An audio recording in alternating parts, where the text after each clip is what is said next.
أعوذ بالله من الشيطان الرجيم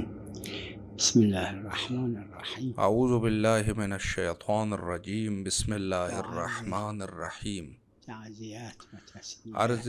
تسلیت و تعزیت پیش کرتے ہیں وقت کے امام حضرت بقیت اللہ الاعظم امام زمانہ عجل اللہ تعالی فرجہ الشریف کی خدمت میں ایام اعضاء محرم الحرام اور سفر الاحزان کی مناسبت سے اور اسی طریقے سے تمام جملہ مومنین کی خدمت میں تعزیت و تسلیت پیش کرتے ہیں، اس امید کے ساتھ کہ انشاءاللہ تعالی اللہ سبحانہ و تعالی جتنا جلدی ہو سکے حضرت کی ظہور میں تعجیل فرمائے تاکہ وہ تشریف لائے، اور بالخصوص مومنین اور مومنات جو کہ مشکلات کثیرہ میں گرفتار ہے، اس سے نجات پا سکے۔ امام حسین علیہ السلام مقام میں 5ویں مرتبے پر فائز ہیں۔ آپ علیہ السلام نے خود فرمایا جدی خیر منی، ابی خیر منی، امی خیر منی و اخی خیر منی، لیکن اللہ کے تکوینیات میں سے اور اللہ کے تشریعیات میں سے اور آثار منفی اور مثبت میں اس لحاظ سے خلقت کی تاریخ میں اول درجے پر فائز ہیں۔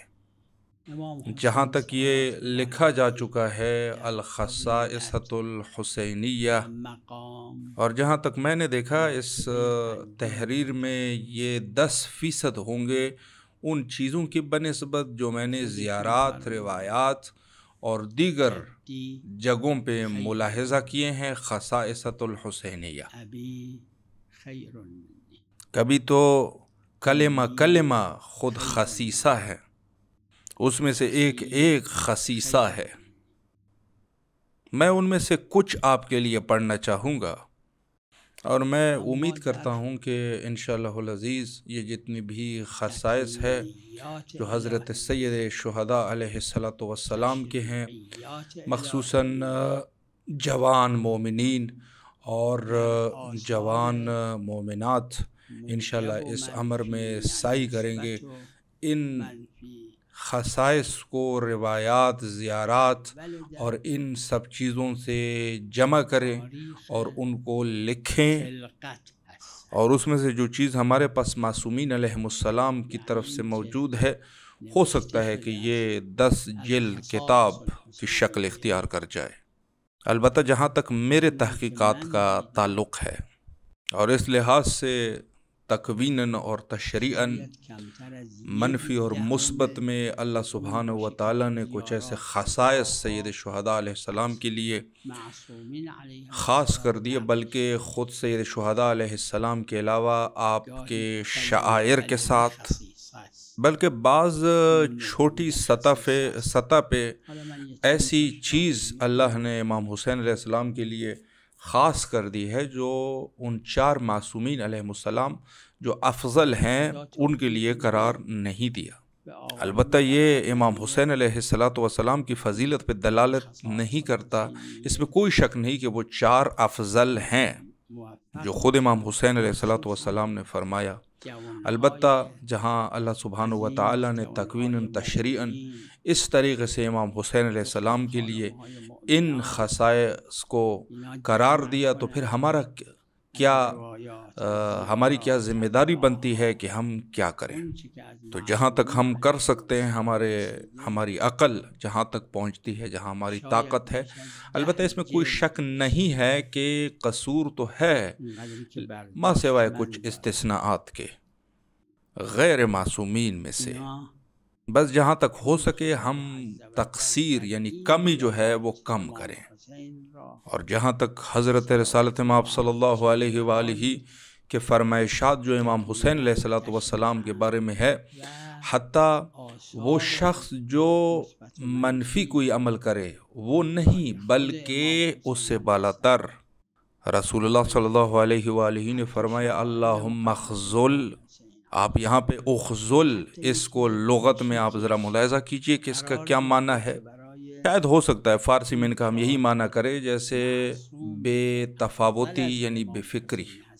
مثلا ایک شخص ہے جو پیسوں سے اپنے مال سے زیادہ مدد کر سکتا ہے، کام کر رہا ہے۔ ایک شخص ہے وہ امام حسین علیہ السلام کے اس راستے میں تشویق کر سکتا ہے، کم کر رہا ہے، اور تشویق بھی کر رہا ہے لیکن کم مقدار میں کر رہا ہے، اس سے زیادہ کر سکتا تھا۔ جیسے ایک شخص ہے وہ قلم کے ذریعے سے بہت کچھ کر سکتا ہے لیکن کم کر رہا ہے، اس کو خذلان کہتے ہیں، یعنی سستی، کیونکہ خذلان کے نصرت کی طرح مراتب ہوتے ہیں۔ جیسے ایک شخص ہے وہ مثلاً مکمل طور پہ خذلان کر رہا ہے یا اس سے کم تر خذلان کر رہا ہے۔ میں ان میں سے کچھ آپ کی خدمت میں عرض کروں گا، روایات کا کچھ خلاصہ آپ کی خدمت میں بیان کروں گا۔ روایت میں ہے من رعا آدم علیہ السلام بکربلا، تو جب وہ وہاں پر حضرت آدم علیہ السلام پہنچے کہ جہاں پر امام حسین علیہ السلام کو شہید ہونا تھا، تو وہاں اس کے پیر سے خون بہنا شروع ہو گیا۔ یہاں پر سالہ کا لفظ استعمال ہوا ہے جس کا عربی زبان میں کوئی قطروں کا معنی نہیں ہے بلکہ سالہ یعنی جاری ہونا، خون جاری ہو گیا، یعنی جیسے اس میں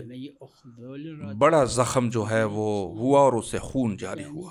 اور یہ روایات متعدد جگہوں پر موجود ہے، بہار الانوار اور غیر بہار الانوار میں اس میں سے کچھ آپ کے لیے پڑھوں گا۔ حضرت آدم علیہ السلام نے اللہ سے اس کی وجہ پوچھی کہ کیا ہوا، زمین تو یہاں پر صاف ہے، میں کیوں اس سرزمین پہ گرا جہاں میرے پیر سے خون بہنے لگ گیا؟ اللہ نے اس کی طرف وحی نازل کی اور فرمایا یقتل فی ہذہ الارض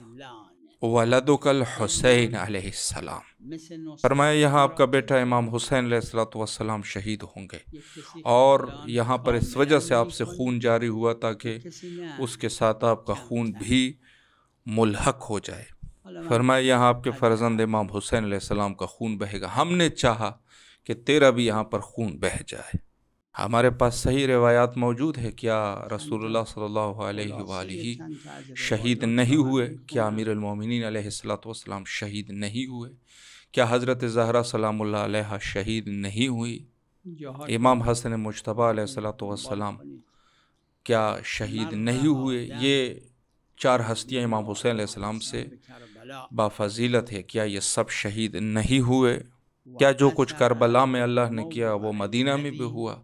وہ نجف میں بھی ہوا؟ اس کو استثنائی موارد کہتے ہیں، اس کو خصیصہ کہا جاتا ہے۔ البتہ میں تاکید کروں گا کہ وہ چار جو ہستیاں ہیں وہ بافضیلت ہیں۔ ایک اور روایت حضرت نوح علیہ السلام کہ جب وہ سفینے پر سوار تھے اور اس کے سفینے کا گزر کربلا معلیٰ سے ہوا، اور حضرت آدم علیہ السلام کے سفینے کے بارے میں آپ روایات پڑھ سکتے ہیں کہ اس نے مکہ کی سرزمین کو رد کیا، مدینے کے سرزمین کو رد کیا، مشہد کے سرزمین کو رد کر دیا، سامرہ کی سرزمین کو رد کر دیا، کاظمین کے سرزمین کو رد کر دیا، اور کربلا کو بھی رد کر دیا۔ یعنی یہ سفینہ سب جگہوں سے گزرا، لیکن جب حضرت نوح علیہ السلام کا سفینہ یعنی کشتی جب کربلا سے گزر رہی تھی تو اخذتھا ارض، جب کشتی تزلزل میں آئی تو حضرت نوح علیہ السلام گھبرا گئے، یعنی چونکہ ہر جگہ پر پانی تھا، اور اخذتہ الارض سے کیا مراد ہے؟ یعنی اللہ سبحانہ و تعالی نے تقویناً وہاں پر ایک گردابہ وہاں پر بنا لیا سرزمین کربلا پر، جہاں یہ کشتی جو ہے وہ گئی، اور گرداب جہاں پر پڑ جائے تو ظاہر سی بات ہے کہ وہ جو چیز بھی پانی کے اوپر ہو اس کو اپنی طرف کھینچتا ہے۔ اور عراق میں عرب لوگ اس کو خورے کہتے ہیں۔ گرداب بھی معمولاً ان چیزوں کو اپنی طرف کھینچتی ہے جو چھوٹا ہو، جیسے انسان ہو یا کوئی قائق ہو۔ اور سفینہ نوح روایات میں آپ ملاحظہ کریں کہ جس کی طول جو ہے وہ 1200 ذراع پر مشتمل ہے، اور اس کی عرض یہ 800 ذراع پر مشتمل تھی۔ اور ظاہر ہے کہ اس سفینے کو ہزاروں خرما کے درخت سے بنایا گیا تھا، اور اس کی اونچائی بھی روایت میں بیان کیا ہے کہ 40 ذراع تھی، اور 40 ذراع جو حرم معصومین علیہ السلام ہے، اس میں سے کسی ایک حرم کی مینار بھی 40 ذراع نہیں ہے۔ یعنی یہ ایک کشتی نہیں بلکہ ایک محلہ تھا۔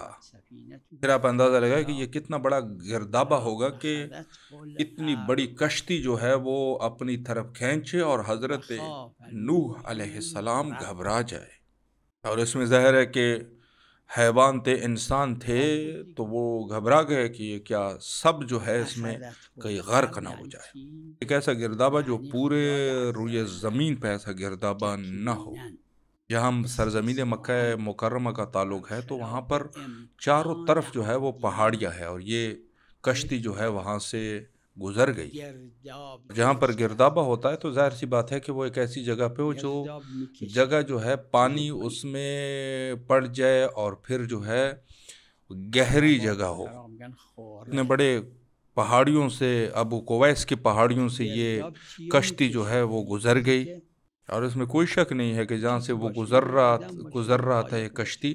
تو وہاں پر ضرور گردابہ بھی ہوگا، لیکن چونکہ کشتی اس قدر عظیم کشتی ہے کہ اس کو اپنی طرف نہیں کھینچ سکتا تھا۔ حتیٰ یہ کشتی جو ہے اس کو کھینچنا ناممکن تھا، ماں سوائے کربلا میں، کہ جب یہ کربلا پہنچا تو وہاں یہ اس گردابے کی طرف اس کو کھینچا گیا۔ حالانکہ کربلا جو ہے وہ کوئی کوہستانی علاقہ نہیں ہے، چاروں طرف کوئی پہاڑی موجود نہیں ہے، کیونکہ کچھ سینکڑوں کلومیٹر تک کوئی خبر نہیں ہے کوئی پہاڑی کا، چاہے بصرہ کی طرف جائے، چاہے نجف کی طرف جائے، حتیٰ شمال عراق کی طرف کسی جگہ پر بھی پہاڑیاں نہیں ہے، اور حتیٰ اس طرف سامرہ تک کوئی پہاڑی نہیں۔ بس یہ ایک تکوینی امر تھا جو اللہ سبحانہ وتعالی نے ایک دفعہ اس کو انجام دیا۔ میں نے اس کی دوسری مثال کبھی نہیں دیکھی کہ اتنی بڑی کشتی، اور وہ بھی ایک صاف سرزمین پہ، اس کے لیے گردابہ بن جائے اور اس میں اس کا ڈوبنے کا خطرہ پڑ جائے۔ تو وہاں پر حضرت نوح اس گھبراہٹ کے حالت میں تھے کہ حضرت جبرائیل علیہ السلام نازل ہوئی اور کہا کہ یہ اے نوح، یہ وہ مقام ہے کہ جہاں فرزند رسول اللہ حضرت امام حسین علیہ السلام شہید ہوں گے۔ تو بس آپ لوگوں کے لیے ضروری ہے کہ سب یہاں ڈر جائے، گھبرا جائے، چونکہ یہاں پر امام حسین علیہ السلام شہید ہوں گے۔ حالانکہ مکہ اور مدینہ وہاں پر پہاڑی سلسلہ ہے، لیکن اس طرف جو ہے جیسے کربلا میں یہاں پر کوئی پہاڑی سلسلہ دور دور تک یہاں پر نہیں موجود ہے، بلکہ عراق کے مختلف شہر سامرہ تک کوئی سلسلہ ایسا موجود نہیں۔ یہ ایک اور یہ دو، اور اس کے بعد حضرت ابراہیم علیہ السلام۔ روایت میں وارد ہے کہ جب حضرت ابراہیم علیہ السلام سرزمین کربلا سے ان کا گزر ہوا، اور وہاں حضرت ابراہیم علیہ السلام سرزمین کربلا پر گر پڑے، اور ان کے سر سے خون جاری ہوا۔ اگر کسی اور سرزمین پر جیسے نشیب و فراز ہو تو پھر تو کوئی سوال نہیں بنتا، ایک دفعہ جو ہے بالکل صاف زمین ہے، اور اس پہ جو ہے حضرت ابراہیم علیہ السلام گرے اور سر سے خون جاری ہوا۔ اور جہاں تک سرزمین کربلا کا تعلق ہے تو سرزمین کربلا ریتلی زمین ہے، سامرہ کی طرح نہیں ہے کہ جہاں پر کنکریاں ہو۔ یہاں پہ اس سرزمین پہ کہ جہاں خاک کی خاک ہے، تو وہاں کیسے ممکن ہے کہ انسان گر جائے اور پھر سر سے بھی خون جاری ہو سکے؟ یعنی وارد ہے کہ شج راسو، یعنی سر جو ہے وہ زخمی ہوا، اور حتیٰ سر کی ہڈی ٹوٹ گئی۔ تو کیا خاک پہ انسان کی سر کی ہڈی ٹوٹ جاتی ہے؟ کیا انسان جو ہے وہ خاک پر انسان کے سر سے خون جاری ہو جاتا ہے؟ چونکہ حضرت ابراہیم علیہ السلام اگر عادی امر ہوتا تو وہ یقیناً سوال کرنے کا کوئی تک ہی نہیں بنتا تھا۔ پھر جو ہے جبرائیل علیہ السلام نازل ہوئے اور ان کو تسلی دی کہ یہ ایک استثنائی امر ہے، اور پھر جبرائیل علیہ السلام نے کہا کہ یہ ہاں سید الشہداء امام حسین علیہ السلام شہید ہو جائیں گے اور تیرا خون بھی اس کے خون کے ساتھ ملحق ہو جائے۔ اور ایک اور اس میں سے حضرت اسماعیل علیہ السلام ہے کہ جب فرات کے سرزمین پر ان کی بھیڑ بکریاں پانی نہیں پی رہی تھی، حضرت اسماعیل علیہ السلام کے پاس کچھ گوسفندان تھے، بھیڑ بکریاں تھی، تو وہاں پر چلتی پھرتی انہوں نے کچھ دن تک وہاں پر شط فرات پہ پانی نہیں پیا۔ ظاہر سی بات ہے کہ وہاں پر یہ جو بھیڑ بکریاں ہیں اذیت ہو جائیں گی، پانی نہیں پی رہے، لیکن چونکہ حضرت امام حسین علیہ السلام نے شہید ہونا ہے تو اختیاری اور تکوینی امر یہ ہے کہ یہ بھی اذیت ہو جائے۔ اور یہ ایسے تھا جیسے کہ کربلا سے جیسے گزر رہے ہو اور کچھ دن تک یہ بھیڑ بکریاں پانی نہیں پی رہی، اور جب حضرت جبرائیل علیہ السلام نازل ہوئے تو اسماعیل علیہ السلام نے سوال کیا کہ جبرائیل یہ کیا قضیہ ہے، کیوں بھیڑ بکریاں میری پانی نہیں پی رہی؟ تو انہوں نے کہا کہ آپ ان سے خود ہی سوال کر لیجئے گا۔ اور جب سوال ہوا تو انہوں نے جواب دیا کہ یہ سرزمین ایسی سرزمین ہے جہاں حضرت امام حسین علیہ السلام شہید ہوں گے، اور ہم یہاں سے کربلا کی طرف سے ان کا پانی نہیں پیئیں گے، جو ہی باہر چلے جائیں تو پھر وہاں پر ہم پانی پیئیں گے۔ اور ان میں سے ایک اور اولوالعزم انبیاء علیہ السلام میں سے حضرت موسیٰ علیہ السلام، اور جب ان کا گزراؤ کربلا سے ہوا تو ان کے پیر میں کانٹا چلا گیا جس سے خون جاری ہوا۔ اور کیا ایسا بھی ہو سکتا ہے کہ ایک انسان جو ہے صرف ایک کانٹے سے محض ان کا خون جاری ہو جائے، اور وہ بھی کانٹا ہے، کوئی تلوار تھوڑی نہ ہے، نہ یہ تیر ہے، بلکہ یہ ایک استثنائی امر ہے کہ جس سے خون جاری ہو گیا۔ بلکہ اگر ایک کانٹا چلا بھی جائے تو کوئی چند قطرے خون بہے گا، لیکن روایت میں ہے کہ نہیں، خون جو ہے وہ جاری ہو گیا۔ اور پھر اس کے اوپر وحی ہوئی کہ یہاں پر حضرت امام حسین علیہ السلام شہید ہوں گے اور آپ کا خون بھی ان کے خون کے ساتھ ملحق ہو جائے۔ اور چونکہ یہاں پر خون مقدس امام حسین علیہ السلام نے بہنا تھا تو اللہ نے چاہا کہ تیرا بھی خون جو ہے وہ بہہ جائے۔ اور جب حضرت سلیمان علیہ السلام کا تخت کربلا معلی کی طرف آیا، اور جیسے بہار اور دیگر کتب میں موجود ہے کہ یہ خود بہت بڑا تخت تھا کہ جو خود ایک استثنائی امر تھا، اور جب وہاں پر پہنچا، جیسے مثلا میں نے کبھی نہیں دیکھا کہ اس طریقے سے کوئی اور قصہ بھی ہو کہ ایک دفعہ اتنا عظیم تخت اور ہوا کے لہروں سے یہ جو ہے کبھی ادھر اور کبھی ادھر چلا گیا ہو۔ اور جب وہاں کربلا سے گزر رہا تھا تو ان کے تخت کو ایسے جھونکے پڑ گئے کہ 3 دفعہ اس کو ہلا دیا، اس قدر وہ ہلا کہ خود حضرت سلیمان علیہ السلام گھبرا گئے، اور حضرت سلیمان علیہ السلام کا گھبرانا کوئی عام انسان کی طرح نہیں تھا کہ وہ ایسے ہی گھبرا جائیں گے، اور حتیٰ اس قدر یہ گھبرا گئے کہ کہیں اس کا تخت جو ہے وہ گر نہ جائے، ظاہر ہے گرے گا تو گھبرانے کا مقام تھا۔ اور اس طریقے سے یہ جو تخت سلیمان تھا یہ کربلا کے سرزمین پہ نیچے آیا، اور خود یہ بساط یعنی یہ جو تخت ہے یہ پورا ایک شہر تھا، اور خود اس تخت پہ جو ہے جنات ہے، انسان ہے، کھانے پینے کا سامان ہے، کھانا پینا وہاں پر کیا جاتا ہے، یعنی خود یہ ایک شہر تھا جو باذن اللہ ہوا میں اڑ جاتا تھا۔ یہ تخت جو ہے جیسے ہواؤں پہ جا رہا تھا، تو جس طریقے سے پانی جو ہے وہ گرداب ہو گیا تھا، اسی طریقے سے ہوا جو ہے وہ گرد گھومنے لگ گئی، اور تخت جو ہے وہ تزلزل کا شکار ہوا، اور یہاں تک کہ 3 دفعہ اس کو گھما دیا۔ البتہ وہ گھبرا گئے، لیکن یہ آرام سے جو ہے اس کو سرزمین کربلا پہ رکھا گیا اور صرف وہ گھبرا گئے۔ تو حضرت سلیمان علیہ السلام نے ہوا سے پوچھا کہ کیا ہے یہ ماجرا؟ تو ہوا نے کہا ہناک یقتل الحسین علیہ السلام، یہاں پر امام حسین علیہ السلام کو قتل کر دیا جائے گا۔ اور روایت میں حضرت عیسیٰ علیہ السلام کے بارے میں کہتے ہیں کہ حواریون کے ساتھ جب وہ کربلائے معلی تشریف لائے، اور جیسے میں نے عرض کر دیا کہ یہ سب جو ہے مفصل روایات ہے، لیکن میں ان میں سے جو ضروری ہے وہ بیان کر رہا ہوں۔ تو ان حضرت عیسیٰ اور ان کے حواریوں نے ایک عظیم شیر درندہ کو دیکھا، تو شیر نے حضرت عیسیٰ علیہ السلام اور ان کے حواریون کو مخاطب کیا اور کہا کہ آپ لوگ یہاں سے نہیں گزر سکتے۔ تو حضرت عیسیٰ علیہ السلام نے شیر سے سوال کیا کہ ماجرا کیا ہے، کیوں ہم یہاں سے گزر نہیں سکتے؟ تو شیر نے کہا کہ یہاں سے آپ گزر سکتے ہیں، لیکن اس وقت تک کہ جب آپ یزید جو کہ قاتل حضرت امام حسین علیہ السلام ہے اس پر لعنت نہ کریں۔ جب انہوں نے لعنت کی تو پھر جا کے شیر نے ان کو رستہ دے دیا۔ حضرت عیسیٰ علیہ السلام کے لیے، حضرت نوح علیہ السلام کے لیے جبرائیل علیہ السلام نے 5 کھیل لے کے آئے اسماء پنجتن علیہ السلام کے نام پر، کہ اس کو اپنے سفینے میں ٹھوک دے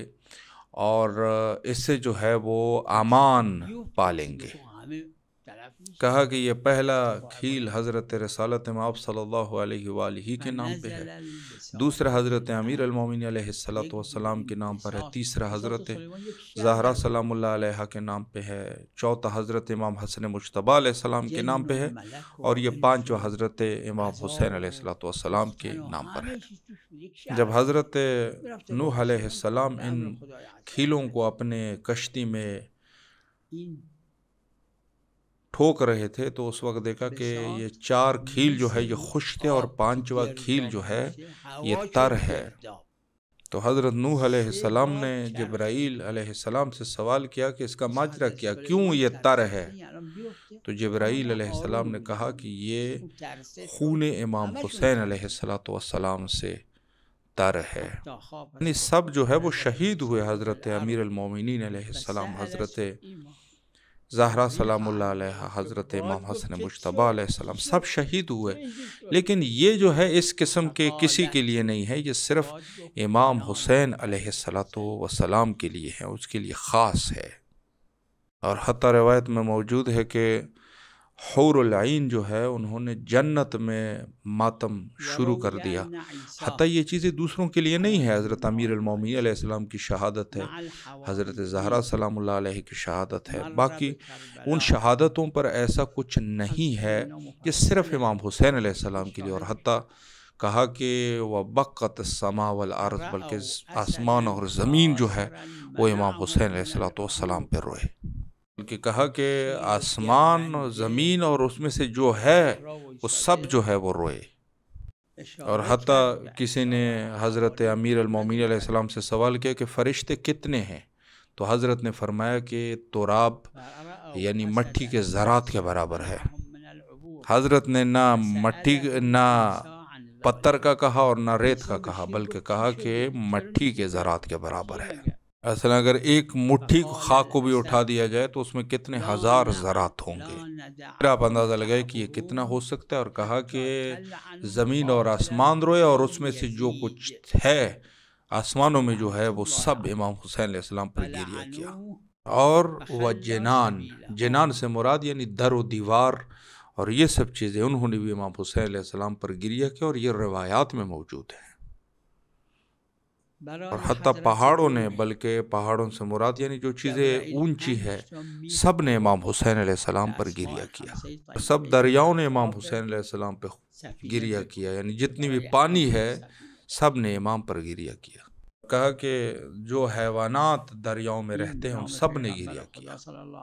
بلکہ جو چیزیں بھی اللہ نے خلق کی ہے، جو بھی مخلوقات ہے، سب نے امام حسین علیہ السلام کی شہادت کے بعد گریہ کیا۔ بلکہ حیل جو ہے یہ کون سی جگہ ہے؟ حیل سے مراد یعنی پوری کائنات، جتنی بھی زمین ہے وہ سب حیل ہے۔ 4 کونے جو کائنات کے ہیں اس میں جو کچھ بھی ہے سب نے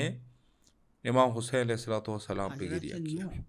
بلکہ رسالت امام صلی اللہ علیہ وآلہ امیر المومنین علیہ السلام سب نے گریہ کیا حضرت امام حسین علیہ السلام پر۔ بلکہ روایت میں ہے کہ فردوس میں، اور فردوس جو ہے یہ ایک منطقہ ہے جنت میں، البتہ جنت جو ہے یہ بہت بڑی جگہ ہے۔ خود جنت میں بھی مختلف مناطق ہے، یعنی ایک جگہ دوسری جگہ سے مختلف ہے۔ اور خود فردوس جیسے قرآن مجید میں بھی اس کا تذکرہ موجود ہے، فرمایا جنت الفردوس۔ اور روایت میں ہے کہ فردوس میں سے ایک ملک جو ہے وہ ایک بحر کے اوپر نازل ہوا، تو انہوں نے اپنے پر پیچا لیے، اور جیسے روایت میں موجود ہے کہ ہزاروں پر ہوتے ہیں ایک ایک ملائکہ کے، اور اس نے اپنے پر جو ہے وہاں پر بچا دی جب امام حسین علیہ السلام شہید ہوئے۔ اور یہ بحر جو ہے مذکر ہے۔ روایت میں ملتا ہے کہ یہ ملک جس نے اپنے پر تمام کے تمام دریاؤں پر پھیلا دیے اور رکھ دیے، اور پھر آواز دی یا ساحل بحار، آواز دی کہ فرزند رسول اللہ صلی اللہ علیہ وآلہ شہید ہے، سب جو ہے وہ حزن کا لباس پہن لو۔ البتہ عربی زبان جو ہے وہ کنائے کی زبان ہے، کنایہ استعمال کر رہے ہیں۔ اور فرمایا کہ ایسا کوئی نبی نہیں ہے کہ جو کربلا زیارت کے لیے نہ آیا ہو اور وہاں پر انہوں نے توقف اختیار نہ کیا۔ اب خود اندازہ لگائے کہ اللہ کے بہت سارے نبی ہے، 1,24,000 لگ بھگ انبیاء کی تعداد ہے، اور یہ سب انبیاء علیہ السلام کیا حضرت رسالت امام صلی اللہ علیہ وآلہ، حضرت امیر المومنین علیہ السلام، حضرت زہرا سلام اللہ علیہ کی زیارت کے لیے کیا گئے ہوں گے؟ اور پھر جو ہے کتاب کامل الزیارات میں حتیٰ کہا کہ شب جمعہ جو ہے وہ زیارت ہوتی ہے، اور جہاں پر زیارت سے مراد ہے تو اللہ سبحانہ و تعالیٰ کی وہ خاص رحمت جو وہ کرتے ہیں اس کو زیارت سے تعبیر کیا گیا ہے، یعنی جیسے ان اللہ و ملائکتہ یصلون علی النبی، اور کہا کہ واللہ یزورہ فی کل لیلۃ الجمعہ، یعنی ہر شب جمعہ جو ہے حضرت امام حسین علیہ السلام کی زیارت کرتے ہیں۔ بلکہ تمام انبیاء اور ان کے اوصیاء، فرمایا ومحمد افضل الانبیاء صلی اللہ علیہ وآلہ، فرمایا کہ سب انبیاء اور جد حضرت امام حسین علیہ السلام رسول اللہ صلی اللہ علیہ وآلہ بھی ہر جمعہ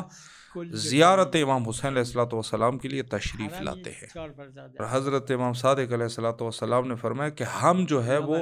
افضل الاوصیاء ہیں، اور ہم سب جو ہے وہ زیارت امام حسین علیہ السلام کے لیے ہر شب جمعہ جاتے ہیں۔ یہ آپ ملاحظہ فرمائیں کہ یہ سب چیزیں جو ہے وہ استثنائی ہے یا نہیں ہے۔ آپ نے زیارت عاشورہ کو پڑھا ہے، خود زیارت عاشورہ کے بارے میں حضرت امام محمد باقر علیہ السلام نے فرمایا کہ اگر آپ کر سکتے ہو تو روزانہ زیارت عاشورہ کو پڑھا کرو۔ لوگ بھی روزانہ پڑھتے ہیں، کیوں حضرت رسالت امام صلی اللہ علیہ وآلہ کی زیارت کو نہیں پڑھا جاتا؟ کیوں زیارت امام امیر المومنین علیہ السلام کو نہیں پڑھتے، زیارت حضرت زہرا سلام اللہ علیہ کو نہیں پڑھتے؟ میں نے نہیں دیکھا۔ اور حضرت امام حسن مجتبی علیہ السلام، حالانکہ سب کی زیارات ہیں، لیکن کیوں سب کے زیارات روزانہ نہیں پڑھے جاتے؟ صرف امام حسین علیہ السلام کی زیارت پڑھتے ہیں، خصوصاً زیارت امام حسین علیہ السلام پڑھتے ہیں، جس میں سے زیارت عاشورہ جو خود ایک خلاصہ ہے پورے اسلام کا۔ پڑھا جاتا ہے، اس میں سے تولی بھی ہے اور تبری بھی ہے، تولی بھی ہے اور تبری بھی ہے۔ جہاں پر ایک ولایت کا تذکرہ ہے، ساتھ میں برات کا تذکرہ بھی ہے، فوراً ولایت اور اس کے بعد فوراً برات۔ کیا یہ سب استثنائی امور نہیں ہے؟ یہ ان تکوینیات میں سے ہے جس میں سے تھوڑے بہت ہم نے بیان کیے، اور اس کے جو منابع ہیں وہ بہار ہے اور کامل الزیارات ہے اور دیگر کتب ہے، اس کا آپ خود جو ہے وہ ریسرچ کر لیں۔ اگر اس کو آپ نے پڑھنا شروع کر دیا اور اس کو جمع کرنا شروع کر دیا تو یہ خود جو ہے وہ بہت بڑا کام ہو جائے گا۔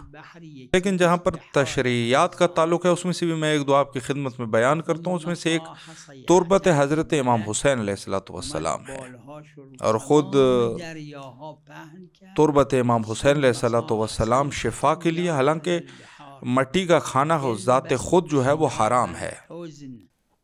ویسے خاک کا کھانا حرام ہے، مٹی کا کھانا حرام ہے، لیکن جتنا خاک شفا تربت امام حسین علیہ السلام کے بارے میں کہا گیا ہے اتنا مستحب ہے اس کا کھانا۔ اور حتی روایت میں معصومین علیہم السلام سے پوچھا گیا کہ اگر آپ کی قبر کی مٹی کھائی جائے تو انہوں نے فرمایا کہ ہمارے قبر کی مٹی کھانا ایسا ہے جیسے ہمارے گوشت کھانے کے برابر ہے، لیکن امام حسین علیہ السلام کے لیے استثناء ہے۔ امیر المومنین علیہ السلام کی قبر کی مٹی کھانا حرام ہے، اور اسی طریقے سے امام حسن مجتبی علیہ السلام، باقی ائمہ اطہار علیہ السلام، ما سوائے امام حسین علیہ السلام کی قبر کی مٹی جو کہ مستحب ہے۔ یعنی خود 13 معصومین علیہم السلام اور امام زمانہ عجل اللہ تعالی فرجہ الشریف اور 12 معصومین علیہ السلام کے جو قبور ہے ان کی قبر کی مٹی کھانا حرام ہے، حتیٰ کم مقدار میں بھی حرام ہے، حتیٰ اس کو شفا کے لیے بھی نہیں کھا سکتے اور اس سے شفا بھی حاصل نہیں ہوگی۔ امام حسین علیہ السلام کی مٹی کے لیے جائز نہیں کہا بلکہ مستحب ہے، شفا بھی ملے گی۔ اور دوسری چیز جو سید بحر العلوم نے وہ اشعار پیش کیے ہیں، یعنی خود کربلا مقدسہ جو کہ تشریعات میں سے ہے، کیا یہ چیزیں حضرت دوسرے حضرات کے جو شہر ہے مدینہ ہے اور دوسرے اس کے لیے کیا ہے؟ یقیناً اس کے لیے یہ چیزیں بیان نہیں ہوئی۔ اور اگلی جو وہ مشہور روایت ہے یوم عرفہ، اور خود حجاج جس کا نام اللہ نے زوار خدا رکھا ہے، اور اس دن جو ہے ذات باری تعالیٰ سب سے پہلے زوار حضرت امام حسین علیہ السلام پر عنایت کرتے ہیں، اور اس کے بعد جو ہے وہ جو اپنے زوار ہے پھر اس کے بعد ان کی طرف نگاہ کرتے ہیں۔ ان اللہ ینظر زوار الحسین علیہ السلام فی کربلا قبل ان ینظر زوارہ فی عرفات۔ اور بھی بہت سارے ہیں، اس کو آپ خود پھر دیکھ لیجئے گا، یہ تشریعات ہے۔ اب جو ہے وہ آثار کی باری ہے، جریان امام حسین علیہ السلام مثبتاً و منفیاً۔ شاعر حسینیہ علیہ السلام کی دفاع خود امام حسین علیہ السلام کی دفاع ہے، حتیٰ کسی ایک پوری دنیا میں کوئی ایک شخص، یہ شخص جو ہے وہ دنیا میں کسی جگہ پر بھی منفی یا مثبت اثر رکھتا ہے۔ میں یہاں پر 2 قصے آپ کی خدمت میں بیان کرنا چاہوں گا، اور ایک قصہ اس میں سے میں نے خود مشہور فقیہ شیعہ مذہب کے جو کہ 50 سال پہلے فوت ہو چکے ہیں، خود ان کی زبانی میں نے سنا ہے، اور دوسرا قصہ بھی تقریباً 200 سال پہلے کا قصہ ہے۔ البتہ دونوں کے نام میں نہیں لوں گا چونکہ دونوں منفی ہے۔ یعنی یہ دوسرے والا قصہ خود جو ہے آخوند خراسانی اور محمد حسن شیرازی ان کے دور کا قصہ ہے۔ دونوں قصے شیعہ عظیم اور معروف فقہا سے ہیں، اور یہ قصہ جو خود ان سے میں نے سنا ہے، وہ فرماتے ہیں کہ 10 عاشورہ کو وہ حجرے میں تشریف فرماتے، اور 10 محرم کو حوضہ علمیہ میں چونکہ تعطیل اور چھٹی ہوتی ہے، اور افسوس کی بات ہے کہ دوسرے مدارس جو ہے وہ 10 محرم کو چھٹی نہیں ہوتی۔ پہلے قدیم الایام سے حوضے میں چھٹی ہوا کرتی تھی تاکہ لوگ جو ہے مجالس اور شاعر حسینیہ تک رسائی حاصل کریں اور عزاداری میں مصروف رہے۔ تو وہ کہہ رہے تھے کہ عموماً 10 محرم کو ہماری چھٹی ہوتی تھی اور درس اور بحث وغیرہ کی چھٹی ہوتی تھی، اور پھر جس دن چھٹی ہوتی تھی تو ظاہر ہے کہ کچھ لوگوں نے پڑھنا ہوتا تھا، کچھ لوگوں نے شعر پڑھنا ہوتا تھا، لوگوں نے مجالس میں جانا ہوتا تھا، شاعر حسینیہ کو فروغ دینا ہوتا تھا۔ تو یہ سب چیزیں جو ہے اس میں اس سے جو ہے وہ اپنے وقت کو پر کیا جاتا تھا۔ میں نے خود ان کی زبانی سنا ہے، جو ظاہر ہے کہ وہ کسی جگہ پر پڑھ رہے تھے، تو ہماری خود بھی چونکہ حوضے میں چھٹی ہوتی تھی اور ہم لوگوں نے عزاداریوں میں جانا ہوتا تھا، اس گھر سے اس گھر، اس حسینیہ سے اس حسینیہ، اسی طریقے سے جو ہے وہ ہمارے جو چھٹی کے دن تھے وہ گزرتے تھے۔ تو انہوں نے کہا کہ میں نے یہ سوچا کہ اگر میں مجالس میں نہیں جاؤں گا تو کیا ہو جائے گا، میں اپنے حجرے میں بیٹھ جاتا ہوں، کچھ جو ہے وہ لکھتا ہوں یا کچھ نہ کچھ پڑھوں گا، البتہ کسی کے ساتھ بحث نہیں کروں گا، لیکن یہ ہے کہ کچھ نہ کچھ میں پڑھوں گا، تو میرے جانے سے کیا نقصان ہوگا عزاداریوں کا۔ تو بہرحال وہ جو مدرسے میں جو انہوں نے عزاداری کا پروگرام رکھا تھا، تو میں چونکہ خود بھی یہ سوچ رہا تھا کہ میرے جانے سے کچھ ہوگا بھی نہیں، اور میرے لیے یہ دروس جو ہے وہ زیادہ اولویت رکھتے ہیں یہاں یہ کہ میں جو ہے وہ عزاداریوں میں شرکت کروں۔ تو اس نے کہا کہ میں نے بہرحال وہ 10 دن جو ہے وہ اسی طریقے سے گزارے کہ میں اپنے درس اور بحث میں رہتا تھا، تھوڑی بہت کبھی شرکت کر بھی لیتا تھا، لیکن زیادہ جو ہے وہ میرے زیادہ تر درس اور بحث میں گزرے۔ تو جب 11ویں محرم ہوئی تو اس وقت جو ہے میں ایک درد کا شکار ہوا، اور درد میرے اوپر لاحق ہوا، اور یہاں تک کہ میں اپنی کتاب کو بھی نہیں دیکھ سکتا تھا، اس قدر درد شدید تھا کہ اس بندے نے جو ہے وہ کوئی حرام کام کیا تھا نہیں، کوئی شک نہیں کہ یہ شخص جو ہے وہ قاصر تھا لیکن مقصر نہیں تھا۔ اور بات بھی صحیح تھی کہ اگر ایک شخص جو ہے وہ مثلاً عزاداری میں نہیں ہوگا تو عزاداری کا کیا نقصان ہوگا۔ یہ شخص جو ہے، یہ فقیہ جب بڑے ہو گئے تو اثر یہ ہوا کہ شاعر حسینیہ میں معروف اور مشہور فقیہ تھے اور عظیم شخصیت شیعہ مذہب کی نمودار ہوئی۔ اب ہم لوگوں کی یہ ذمہ داری ہے کہ اس قسم کے قصوں سے عبرت حاصل کریں، یہ ہمارے لیے عبرت کا مقام ہے۔ اور دوسرا قصہ جو یہاں پر آغایون موجود ہے، اور 10-20 سال پہلے میں نے اس کو حتیٰ دکھایا بھی تھا، اور ایک فقیہ جو ہے، جیسے میں نے کہہ دیا کہ عصر آخوند خراسانی تقریباً 150 سال 120 سال، اتنا عرصہ جو ہے اس سے پہلے اس کا قصہ ہے۔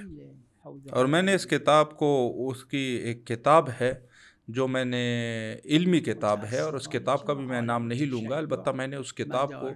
جب میں پہلے یہاں قم آیا تھا تو اسی گزرخان سے ایک کتاب وہ میں نے خریدی تھی اور میرے پاس موجود ہے۔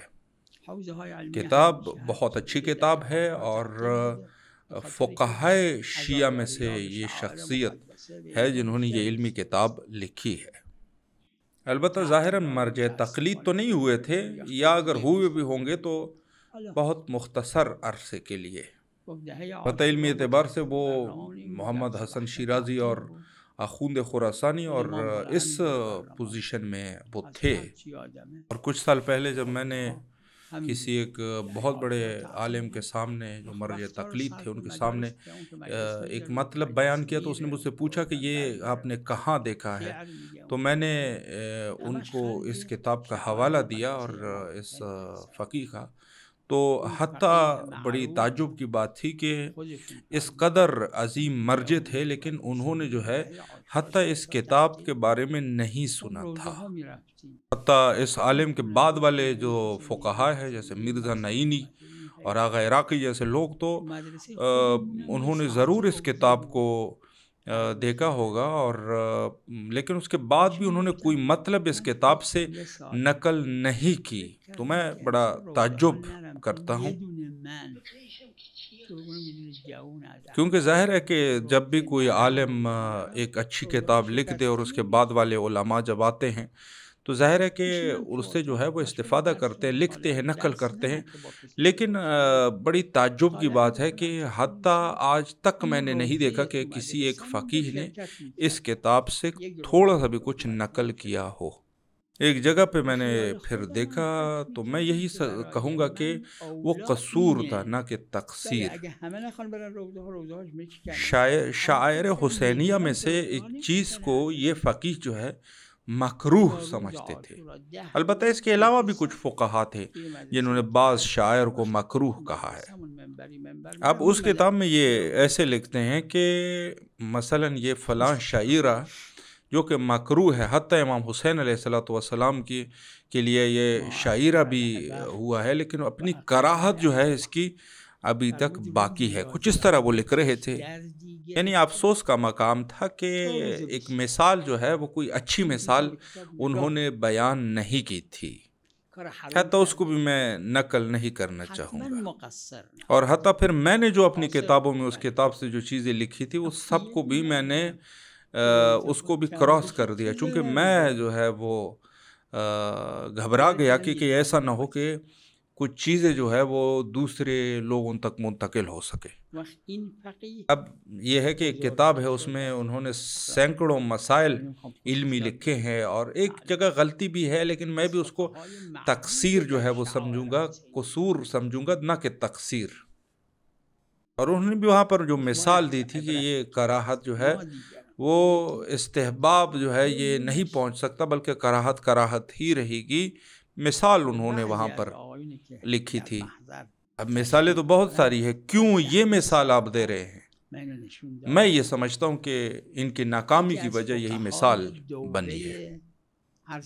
کسی نے اگر خود دیکھ لیا تو دیکھ لیا، بہرحال میں تو نقل نہیں کروں گا. لیکن امام حسین علیہ السلام کا جو مسئلہ ہے وہ کچھ اس طریقے سے ہے. اگر آپ میں سے کوئی یہ جمع کر سکے، اس کی جمع آوری کرے منفی اور مثبت کی، یا دوسرے جو خذلان والے مسائل ہے جو عزاداری امام حسین علیہ السلام میں خذلان ہوتا ہے، اگر اس کو ایک جگہ پہ جو ہے وہ جمع کیا جائے اور جو بھی بہرحال اس ماہ محرم الحرام یا ماہ سفر میں کوئی بھی ہو ان قصوں سے یقیناً کوئی نہ کوئی چیزیں جو ہے اس کے لیے مفید واقعہ ہو سکتی ہے اور یہ ایک عظیم مجموعے کے شکل میں آ جائے گا. اب یہ ہمارے پاس محرم اور سفر جو موجود ہے اور اگلے سال کے لیے بھی یہ اندازہ نہیں ہے کہ کون زندہ رہے گا اور کون زندہ نہیں رہے گا. اور یقیناً وہ چیزیں جو اللہ سبحانہ و تعالیٰ نے تکویناً امام حسین علیہ السلام کے لیے خاص کی ہے، تو ہم جو ہے اس حالات میں ہماری کیا ذمہ داری بنتی ہے اور ہم لوگوں کو ارادہ کرنا چاہیے. البتہ جہاں تک ہم کر سکتے ہیں کہ